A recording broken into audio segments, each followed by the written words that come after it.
The technology of the flyer. A commenter asked about the technology of the flyers in Carlos Castaneda's books on the Yaqui way of knowledge. Whether or not Castaneda implied that these beings were the source of UFOs, I don't recall. He may have alluded to it. But the flyer is a subtle being. The technology they use is in the subtle realm. Through sense data and the receiver that is the brain, the world is experienced as a projection into awareness, and we are the awareness that beholds it all. The answer to whether there is free will depends on in what sense. When you are at an intersection, there's a decision to be made, and what is chosen is influenced by conditioning.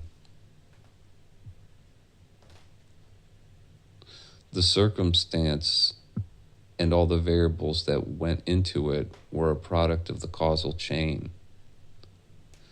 In the unconsciousness of mind and body identification, there is no freedom from the influence of what came before. Our decisions at every intersection are determined by what's held in mind.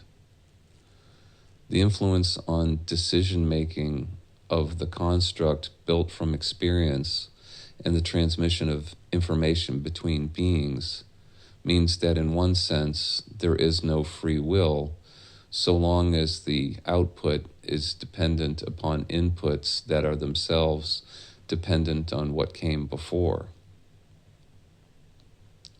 Another take on this question, though, is whether or not the universe is deterministic, meaning despite the fact that decisions made at the margin are dependent upon what came before, is what came before and therefore what comes after only capable of producing this moment as it is, or are there probabilities of alternative outcomes? I'm not a physicist, but there does seem to be evidence that there's a possibility for different outcomes in the universe. You may have heard of the double slit experiment. It involves the shooting of photons through slits in cardboard. The photons are shot through the slits one at a time, but if this is done without an observer, the output is an interference pattern on the wall behind. The interference pattern represents the set of all possible impact spots for this photon.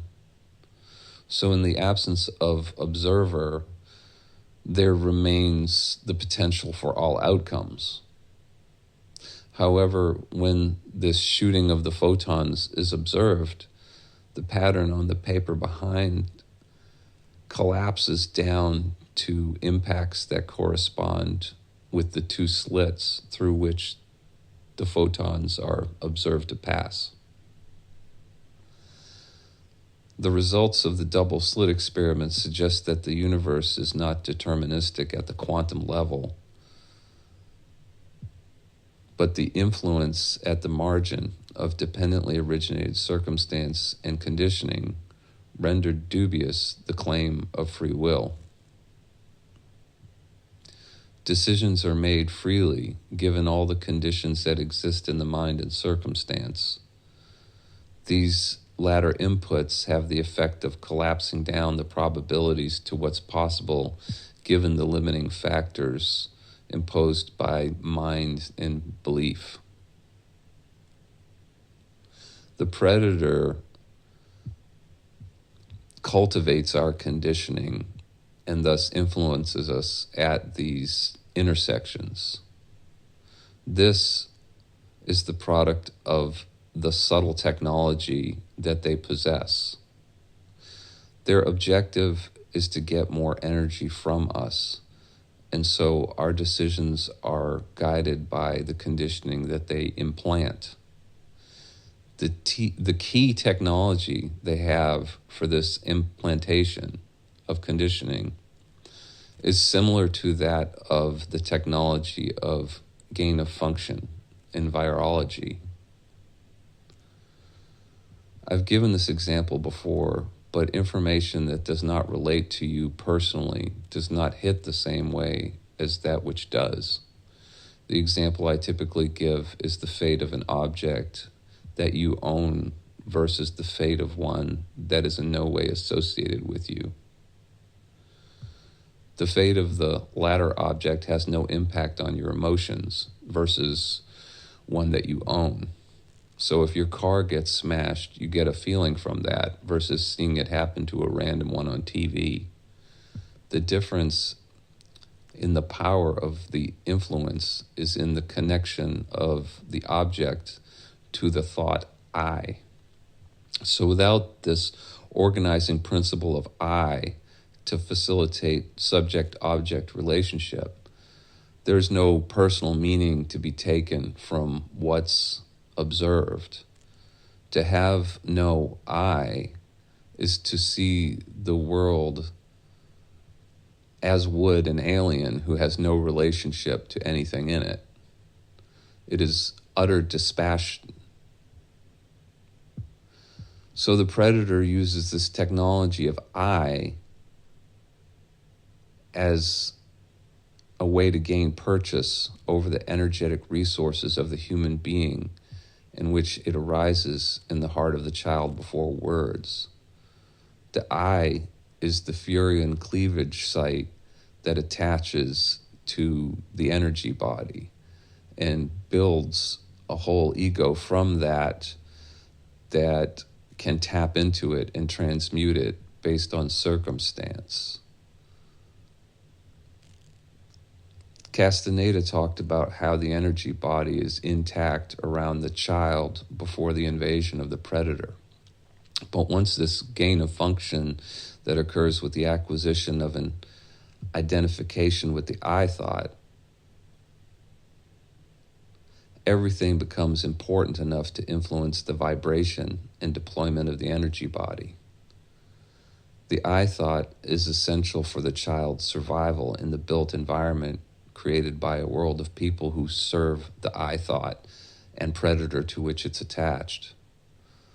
Once the practical aspects of the egoic structure are in place, there comes a time where it can be so discerned which parts of mind serve the practical maintenance of the form and which are the fields that the predator farms and harvests for energy. All of the emotional disturbance and offense taken at the world and those we may encounter in traffic and other situations are the triggers for this transmutation and harvesting of energy that's at the proper level for the predator.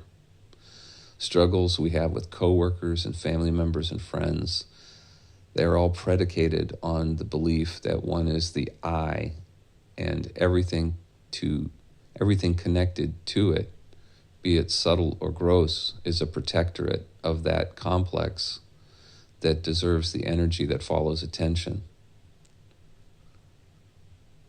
When that is broken, when that unconscious identification with I and the form it represents is broken, it's the closest thing to free will that we can have. The decisions are free of this influence, meaning they're made by one for whom the mental appendage I, the fury and cleavage site of the predator, is no longer regarded as an aspect of self that should inform our reactions to what happens. In this, the unknown opportunity cost of having our energy transmuted and consumed becomes apparent. What happens after this disconnection is unknown before.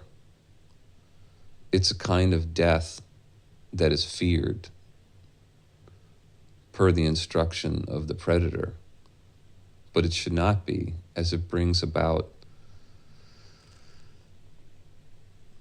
the expansion of the energy body that was once commandeered and transmuted to lower levels by the predator.